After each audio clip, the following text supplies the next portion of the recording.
여러분 안녕하세요. 기출 150문제로 한능검 1등급 맞게 신쌤입니다. 오늘이 그 5번째 시간인데요. 오늘의 주제는 고대의 경제, 사회, 문화 그 2번째 시간이 되겠습니다. 그리고 오늘이 고대사 마지막 시간이 되겠네요. 자, 그러면 문제풀이 바로 시작하도록 하겠습니다. 1번 47의 기출문제네요. 가 인물에 대한 설명으로 옳은 것은 가는 설총을 낳은 이후 속인의 옷으로 바꾸어 입고 스스로 소성거사라고 하였다. 여러분, 설총을 낳았다? 설총의 아버지네? 그러면 가는 누구? 원효네요, 원효. 따라서 이 문제는 원효에 대한 설명으로 옳은 것 찾아라. 1번, 부석사를 창건하였다? 이건 의상대사에 대한 설명이고, 2번, 백년결사를 주도하였다. 이건 고려시대 요새에 대한 설명이고, 3번, 왕 오천축국전을 남겼다. 이거는 신라성이긴 하지만 해초에 대한 설명이고, 4번 금강산맥경론을 저술하였다. 이게 원효에 대한 옳은 설명이네요. 4번 정답. 5번 심편 제종 교장총록을 편찬하였다. 이거는 고려시대 대각국사 의천에 대한 설명이네요. 이 문제 4번이 정답이었고, 자, 여러분 고대 문화사 중에서 불교사 되게 중요한데 그 중에서도 원효와 의상은요 1년에 한두 번 꼭 단독 문제로 출제되는 대단히 중요한 주제입니다. 또 오답 보기까지 따지면요 원효와 의상 관련된 지문은 매회 출제돼요. 대단히 중요한 인물 원효, 우선 핵심 출제 포인트 한번 짚어보도록 하겠습니다. 원효는 육두품 출신으로 당나라 유학은 갔다 오지 않았다. 그리고 잘 아시다시피 요속공주와 결혼해서 설총을 낳았다. 그리고 공주님과 결혼까지 했으니까 아이고 이제 정통 승려 생활은 좀 힘들겠네요. 그래서 스스로 소성거사라 이름 짓고 어딘가 구애됨이 없이 생활하겠다. 무예가를 부르면서 민중 속으로 들어가 불교 대중화에 크게 기여하였다. 그리고 불교 대중들은요 복잡한 불교 교리 잘 몰라요. 그래서 원효 스님께서 나무 아미타불만 외워 아미타 부처님한테 귀하겠다. 이거만 열심히 외우고 착하게 살면 죽어서 극락 가고 다음 생에는 좋은 신분으로 태어날 수 있어. 이런 정토신앙, 아미타 신앙을 전도하였다. 또 원효는 화쟁사상을 주장했는데 화쟁사상, 다툼을 멈추고 서로 조화롭게 지내자. 이분 또 일심사상을 주장하였습니다. 모든 게 마음먹기 나름이야. 일체유심조.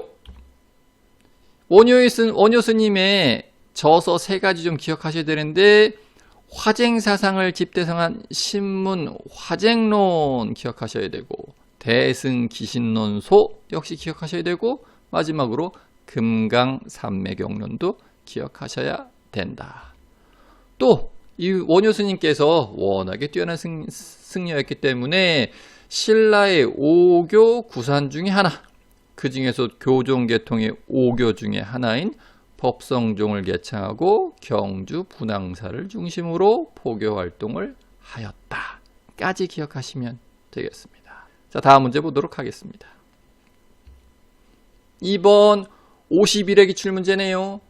밑줄 그은 대사의 활동으로 옳은 것은 부석사 창건서라 나왔고, 당에 유학했던 대사가 공부를 마치고 기웃기를 오르자 그를 사모했던 선묘라는 여인이 용으로 변하여 기웃기를 도왔다. 신라에 돌아온 대사는 불법을 전파하던 중 자신이 원하는 자를 찾았다. 그런데 그곳은 이미 다른 종파의 무리들이 있었다. 이때 선묘룡이 나타나 공중에서 커다란 바위로 변신하여 절의 지붕 위에서 떨어질 듯 말 듯 하자 많은 무리들이 혼비백산하에 달아났다. 이러한 연유로 이 절을 돌이 공중에 떴다는 의미의 부석사로 불렀다. 부석사 창건설화에 나오는 이 대사님은 그렇죠, 의상대사. 따라서 이 문제는 의상대사의 활동 옳은 것 찾아라. 1번 향가 모음집인 3대목을 편찬하였다. 3대목은 진성여왕 때 각간 위홍과 그렇죠 승려인 대구화상이 편찬. 2번 무예가를 지어 불교 대중화에 힘썼다. 우리 좀 전에 봤던 문제에 나온 지문이네요. 무예가를 지어 불교 대중화에 힘쓴 분은 원효. 3번 화랑도의 규범으로 세소고개를 제시하였다. 이건 원광법사에 대한 설명이고, 4번 화엄 1승 법궤도를 지어 화엄사상을 정리하였다. 4번이 정답이네요. 4번 정답. 5번 인도와 중앙아시아를 다녀와서 왕 5천축 국전을 남겼다. 좀 전 문제에서도 오답 보기 지문으로 나왔는데 여러분 이 고대 불교 사상사에서 원효 그 다음에 의상 빼놓고 제일 중요한 게 이 왕 5천축 국전을 지은 해초예요. 해초도 반드시 기억하셔야 됩니다. 어찌됐건 이번 문제 정답은 4번이었고 자 원효대사와 쌍벽을 이루는 우리 의상대사 관련 핵심 출제한 포인트 한번 짚어보도록 하겠습니다. 우선 의상대사는요 진골 출신의 당나라 유학까지 갔다 온 도당 유학생이다. 그리고 당나라에서 화엄종을 배워와서 신라 화엄종을 개창하였다. 이분은 모두 화엄이네요. 화엄종을 개창했고 중요 사상은 화엄사상. 어떤 게 화엄사상인데 모든 존재가 상호 의존적이다. 즉 일즉다. 하나가 곧 모두요. 다지길 모두가 곧 하나다. 이런 화엄사상을 설법하셨다. 저서 이름에도 화엄이 들어가네요. 화엄 일승법궤도. 이 책을 통해 화엄사상을 정리하셨고 또 이 의상대사는요. 이 절 2개 꼭 같이 기억하셔야 됩니다. 영주 부석사를 창건하였다. 이때 우리 문제에도 나오듯이 선묘낭자 설화가 같이 들어가 있다. 양양의 낙산사도 의상대사께서 창건. 우리나라 관음신앙의 대표적인 성지 중에 하나. 자 그리고 또 의상대사는 그 통일 이후 문무왕이요. 동궁과 월지도 만들고 대대적인 토목공사를 벌이자 토성 축성에 반대하는 의견을 제시했고 문무왕이 이를 받아들였다. 이 정도까지 같이 기억하시면 되겠습니다. 다음 문제 보도록 하겠습니다. 3번 55회 기출문제네요. 밑줄군 이 제도에 대한 설명으로 옳은 것은 축하드립니다. 이번에 대하찬으로 승진하셨다고 들었습니다. 고맙네. 하지만 육두품인 자네는 이 제도 때문에 아찬에서 더 이상 올라갈 수 없다는 것이 안타깝네 그려. 여러분 이 왼쪽에 보이는 사람은 신분의 한계 때문에 이 제도 때문에 아찬까지밖에 못 올라간다 그러네요. 어떤 제도 때문에? 그렇죠. 골품 제도네요. 왼쪽에 있는 사람은 육두품인가 보고 오른쪽에 있는 사람은 그러네 대하찬까지 승진했으니까 진골인가 보네요. 어찌됐건 이 제도는 골품 제도. 따라서 이 문제는 골품 제도에 대한 설명 옳은 것 찾아라. 1번 원화의 기원을 두고 있다. 이건 화랑도에 대한 설명이고 2번 일파소의 건의로 처음 마련되었다. 이건 진대법이네요. 3번 서울의 관직 진출을 법으로 제한하였다. 서울의 관직 진출을 일단 시도한 건 조선초 태종 때 관직 진출에 제한을 가하기 시작한 건 조선초 태종 때고 이 관직 진출을 법으로 법제화해서 제한한 거는 조선초 성종 때. 4번 집과수레의 크기 등 일상생활을 규제하였다. 4번이 골품제도에 대한 옳은 설명이네요. 4번 정답. 5번 문무 5품 이상의 관리의 자손을 대상으로 하였다. 이건 고려시대 공음전과 음서제도에 대한 설명이네요. 자 그러면 우리 고대의 사회 제도사 중에서 제일 중요한 골품제도와 화랑도 한번 같이 살펴보도록 하겠습니다. 우선 골품제도를 보면 신라가 중앙 집권하는 과정에서 성립된 신분제도이다. 대단히 엄격한 신분제도로서 관직 승진에 엄격한 제한을 두었다. 그리고 이뿐만 아니라 집과 수레의 크기, 의복의 색깔 등 일상생활까지 규제하는 엄격한 제도다. 그래서 진골은 오관 등 대하찬 이상의 고위직을 독점하였고 반대로 육두품은 아무리 능력이 뛰어나도 육관 등 아찬까지밖에 승진할 수 없었다. 하지만 육두품도요 고위 귀족입니다. 이 뿌리를 따지고 올라가면 대족장 출신이고 얻기 어렵다라는 등란이라는 별칭까지 얻는 고위 귀족층. 하지만 어찌됐건 중앙관부의 장관을 할 수가 없었다. 왜? 관직 승진에 제한이 있었기 때문에 이 골품제도 때문에. 따라서 신라 하대에는 여기에 불만을 품고 호족세력과 연계하여 같이 성장하였다. 기억하셔야 되고 그 다음에 이 귀족층이요. 6두품부터 6두품도 있고 5두품도 있고 4두품도 있고 3두품도 있는데 1두품부터 3두품은 평민화되었고 귀족 대접을 받으려면 최소한 4두품 이상. 자, 화랑도 한번 보겠습니다. 화랑도는 그렇죠. 건국초 청소년 수련단체였던 원화에서 기원하였다. 구조는 화랑과 낭도로 구성되어 있는데 화랑은 진골 출신의 한 명, 낭도는 수십에서 수백 명인데 귀족과 평민이 같이 들어있었다. 이 화랑도는요, 교육적 기능, 청소년 수련단체니 같이 공부도 하고 군사적 기능도 같이 가지고 있었고 계층 간 대립을 완화하는 기능도 하였다. 자, 그 다음에 화랑도 행동규범 유명하죠? 세속 5개 누가 만들어줬죠? 원광법사가. 그리고 이 화랑도는 진흥왕 때 국가적 조직으로 개편돼서 삼국통일의 초석이 된다. 까지 기억하시면 되고, 우리 이왕에 고대 사회사 중에서 제일 중요한 골품제대 화랑도 봤으니까요. 중요한 거 하나만 더 짚고 넘어가도록 할게요. 삼국의 귀족협의체 되게 중요합니다. 이것도. 자, 그래서 고구려에는 뭐가 있었다? 제가회의. 백제에는 정사회의가 있었고 신라에는 만장일치제의 화백회의가 있었다. 같이 반드시 좀 기억하셔야 되겠습니다. 자, 그러면 다음 문제 보도록 하겠습니다. 4번 49회 기출문제네요. 가국가의 경제상으로 옳은 것은 서원경 부근 4개 촌락의 인구수, 토지 종류와 면적, 소아마리 수 등을 기록한 문서로 일본 도다이사 쇼소인에서 발견되었다. 여러분, 여기서 게임 끝났네요. 서원경 부근 4개 촌락, 일본 도다이지 쇼소인에서 발견된 건 그러네요. 민정문서네, 민정문서. 따라서 이 민정문서는 어느 나라에서 만든 공문서다? 신라네, 신라. 이 문제는 신라의 경제상으로 옳은 것 찾으면 되는 문제네요. 1번 은병이 화폐로 제작되었다. 이건 고려시대. 그 중에서도 고려 숙종 때 얘기고. 2번 집집마다 부경이라는 창고가 있었다. 이거는 고구려에 대한 설명이고. 3번 목화, 담배 등이 상품 작물로 재배되었다. 이건 조선 후기의 경제에 대한 설명이고. 4번 울산항, 당항성이 무역항으로 번성하였다. 이게 신라의 경제 상황에 대한 옳은 설명 되겠네요. 4번 정답. 5번 현직 관리를 대상으로 직전법이 실시되었다. 이건 조선 초세조 때 사실이네요. 정답은 4번이었습니다. 자, 그러면 우리 민정문서 관련된 내용 좀 살펴보고 같이 고대 경제도 함께 살펴보도록 하겠습니다. 우선 민정문서, 다른 이름으로 신라장적이라고도 하고 촐락문서라고도 하고 정청원문서라고도 하죠.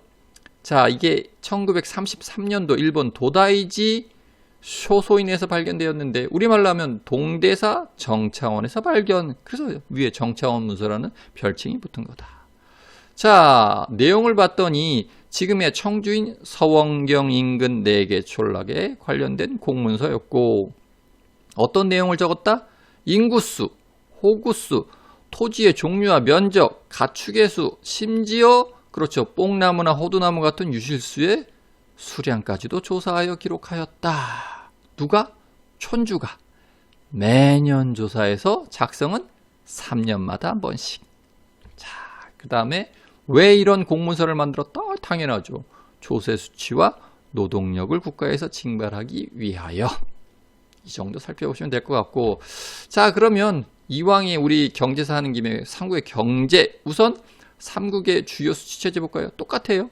토지세인 조세, 그 다음에 특산물인 공납, 그 다음에 군역과 요역인 역, 이 세 가지가 기본 수치체제고, 또 신라에는 경주에 동시라는 시장이 설치되고 동시전이라는 관리 관청이 설치되었다. 언제? 지증왕 때. 통일 이후엔 경주가 커지니까 서시와 남시가 추가로 설치됐다. 언제? 효소왕 때. 또 울산이 최대의 무역항이었고 대당 무역이 매우 활발해서 당나라에는 신라인의 집단 거주지인 신라방이라는 곳도 만들어졌고, 또 이때 무역의 중심은, 그렇죠, 당나라와 무역의 중심은 당항성에서 이루어졌다. 또 발해를 볼까요? 발해는 만주 지역이기 때문에 밭농사 중심이고 당나라 무역이 활발하였고 일본과의 무역도 활발하였고 수출품은 모피라든지 말이라든지 발해 삼치로 불린 자기 이런 것들을 수출했고 특산물에 대한 기록이 있는데 솔빈부의 말, 부여부의 사슴, 책성부의 된장, 미타오의 붕어 등이 있다. 이게 외우는 게 아니라 요런 거 던져주고 이게 발해군 하고 알고 나서 발해에 대한 옳은 설명, 틀린 설명 요런 거 찾아라 이런 문제 나오니까 몇 번 읽어두시고 눈여겨봐 두셔야 됩니다. 자, 뭐 고대 경제 이 정도 하면 될 것 같습니다. 다음 문제 보도록 하겠습니다. 5번 47회기 출문제네요.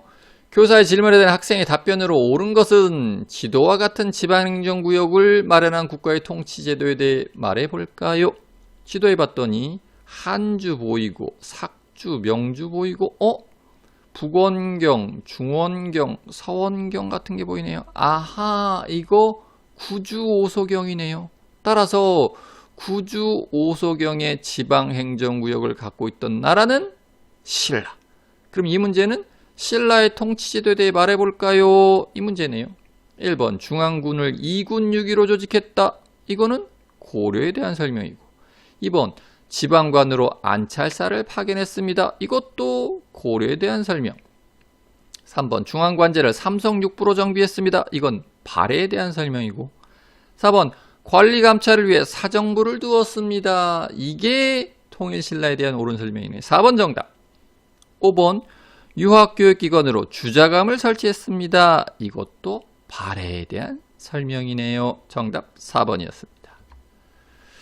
자, 그러면 이거는 어찌 보면 정치사와 좀 더 관련이 깊겠는데 정치사 보충 수업 한다는 개념으로 통일신라의 통치체제와 우리 사회제도 한번 같이 한번 살펴보도록 하겠습니다. 자, 우선 통일신라의 중앙통치조직은 모두 14관부가 존재하였고 집사부가 최고 관부였다. 그 다음에 이 14관부의 장관, 집사부 시중을 제외하고는 2명의 복수장관대, 심지어 3명까지. 그거 좀 특이하죠? 같이 기억을 좀 해주셔야 될 것 같고 이 통일신라의 감찰기관 사정부 반드시 기억을 하셔야 되고 지방에는 외사정을 파견하였다.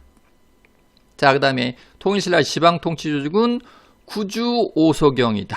기억하셔야 되고 주에는 장관으로 도독을 파견하였고 소경에는 사신을 파견하였다. 도독은 처음에는 이름이 군주였어요. 신주, 군주, 김무력 장군 떠올리시면 되죠. 그 다음에 이름이 총관으로 바뀌었다가 나중에 도독으로 바뀐다. 자, 그 다음에 신라에는 상수리 제도라는 독특한 제도가 있었는데 이게 지방세력 견제책, 지방의 유력가를 일정 시간 경주에 머물게 하는 정책. 이게 고려에도 큰 영향을 줘서 고려에도 비슷한 제도가 있는데 고려 긴 제도에 영향을 주었다까지 기억하셔야 되고 통일신라 군사제도 구서당 10정, 구서당이 중앙군, 10정이 지방군이다. 기억하셔야 되고 사회지도 한번 볼까요? 통일 이후에 고구려 백제의 지배층을 관등을 부여하여 귀족층으로 편입시켰다. 이 귀족들은요, 통일신라 시대 귀족들은 대토지와 목장을 소유하였고 금입택이라고 하는 금으로 장식한 집을 소유할 정도로 호화 생활을 했고 어찌나 사치가 심했는지 흥덕왕 때는 사치 금지령까지 내려졌다. 이 정도 기억하시면 되겠습니다. 6번 49회 기출문제네요. 가국가에 대한 설명으로 옳은 것은 이것은 가의 중대성에서 일본의 태정관에 보낸 외교문서의 사본입니다. 첫 줄에서 게임 끝났네요. 중대성이라는 관부를 가지고 있었던 가 국가는 발해네요. 발해. 따라서 이 문제는 발해에 대한 옳은 설명 찾아라. 1번 광군을 창설하여 외침에 대비하였다. 이건 고려시대에 관한 설명. 고려시대 중에서도 고려 정종대의 역사적 사실. 2번 주자감을 설치하여 인재를 양성하였다. 이게 발해에 대한 옳은 설명이네요. 2번 정답. 3번 골품제라는 엄격한 신분제를 마련하였다. 이건 신라에 대한 설명이고요. 4번 구주오소경의 지방행정제도를 갖추었다. 이것도 신라에 대한 설명이네요. 신라 중에서도 통일신라에 대한 설명. 5번 왕족인 부여씨와 팔성귀족이 지배층을 이루었다. 왕족의 성씨가 부여씨였던 나라? 백제네. 백제. 5번은 백제에 대한 설명. 정답은 2번이었습니다. 자, 그러면 이번 기회에 발해의 통치 체제도 한번 살펴보고 발해의 사회 제도에 대해서도 한번 좀 더 살펴보도록 하겠습니다. 자, 우선 발해의 중앙 통치 체제를 보면 발해는 삼성육부라는 시스템을 가지고 있었다. 이게 당나라 제도를 모방한 건데 명칭과 운영은 독자적이었다. 그래서 삼성의 명칭을 보면 발해의 삼성은 정당성, 선조성, 중대성이고 참고로 당나라의 삼성은 뭐죠? 그렇죠. 중서성, 문화성, 상서성. 이름이 다르죠. 그 다음에 운영도 좀 독자적으로 했어요. 자, 우선 정당성의 장관인 대내상이 국무총리 수상의 역할을 했고 그 정당성 아래에 육부가 있었는데 충부, 인부, 의부, 지부, 예부, 신부 이렇게 6개. 사실은 대내상 밑에 좌사정과 우사정이 있어서요. 좌사정이 충인의 세부를 관할하였고 우사정이 지혜신 세부를 관할하였다. 자, 그 다음에 발해의 감찰기관은 중정대 반드시 기억하셔야 되고 자, 발해의 지방통치조직을 보면 5경, 15부, 62주 이거 반드시 기억하고 계셔야 되고요. 그 중에서 5경을 좀 더 살펴보면 중경의 현덕부, 상경의 용천부, 동경 용원부, 서경 압록부, 남경 남해부 이렇게 5경 체제였다. 발해의 군사제도를 보면 중앙군으로 12가 있었다. 발해의 사회제도를 좀 보자면 그렇죠. 지배층은 왕족인 대씨와 고구려계 귀족, 그 다음에 일부 말갈계 귀족이 있었고 피지배층은 대부분 말갈족이었다. 뭐 이 정도 정리하시면 되겠습니다. 자, 그럼 이것으로써 오늘 수업 마치도록 하겠습니다. 감사합니다.